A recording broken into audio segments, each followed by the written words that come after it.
You are lying on the couch, bored, scrolling through your phone. On a whim, you reach over and tickle your own ribs, just to see what happens. Nothing. You try your feet, still nothing. You press into the spot under your arm that makes you scream when someone else does it, barely a flinch.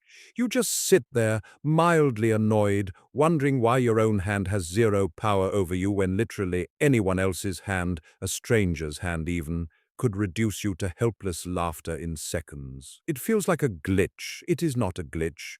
It is one of the most precise and elegant tricks your brain performs every single second of your life, and you have never once had to think about it. To understand why, you first have to understand what tickling actually is, because it is stranger than most people realize. There are technically two different kinds. The first is called nismesis, the light, crawling, itchy feeling you get from something brushing softly against your skin like a feather or an insect.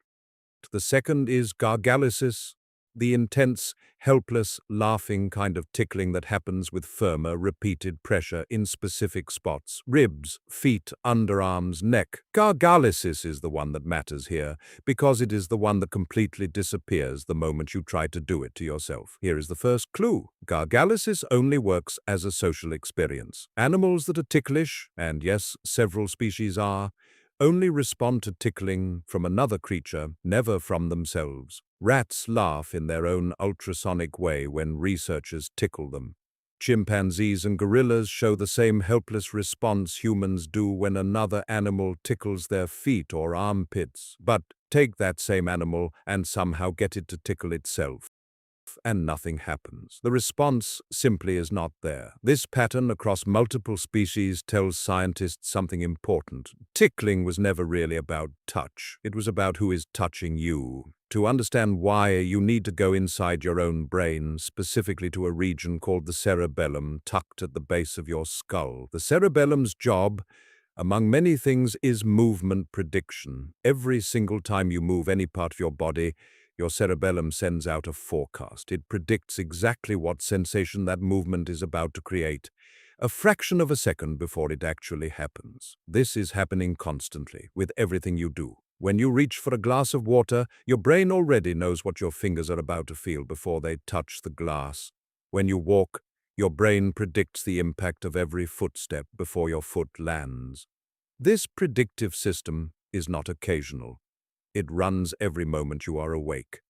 In a landmark study from University College London, neuroscientist Sarah Jane Blakemore and her team used brain imaging to directly compare what happens when people tickled themselves versus when a machine tickled them unpredictably. The results were definitive. When a touch is self-generated, the cerebellum accurately predicts the exact timing, location, and intensity of that sensation. And once your brain has successfully predicted something, it does something fascinating. It dampens the signal. Researchers call this sensory attenuation. Your brain essentially says, I already knew this was coming, so I do not need to react strongly to it. This is not unique to tickling, by the way. It is the same reason you do not jump every time your own footsteps hit the ground, and the same reason your own voice sounds quieter to you internally than it does on a recording. Your brain filters out the sensations it can fully predict, because reacting to fully expected events would be a complete waste of energy and attention.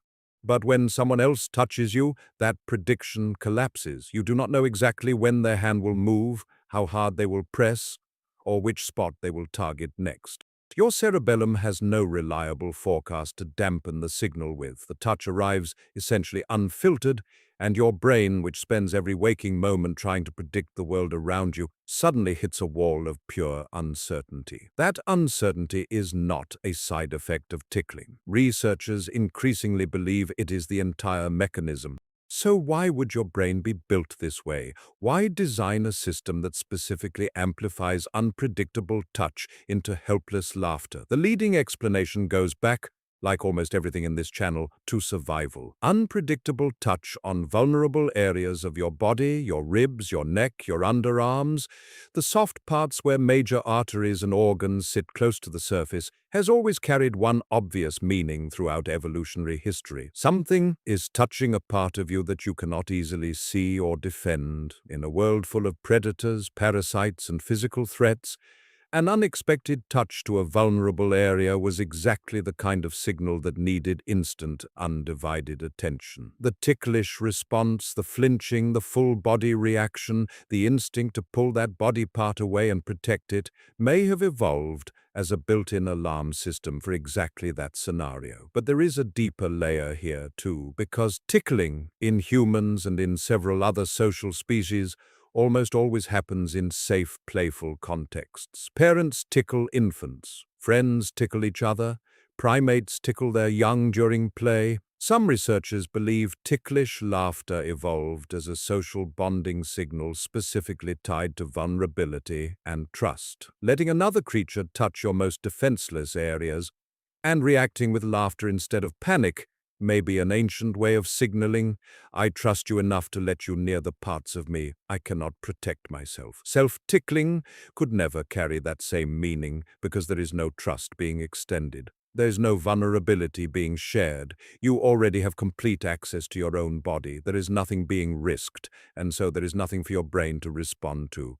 This single quirky human experience, something so small most people never question it, is actually a window into one of the most important jobs your brain performs every second of your life, constantly predicting the world so it can filter out the irrelevant and react strongly only to genuine surprise. Tickling simply happens to be one of the only moments where you can directly feel that invisible prediction system fail. The gap between what your brain expects and what actually happens becomes, for one strange ticklish moment, something you can physically sense.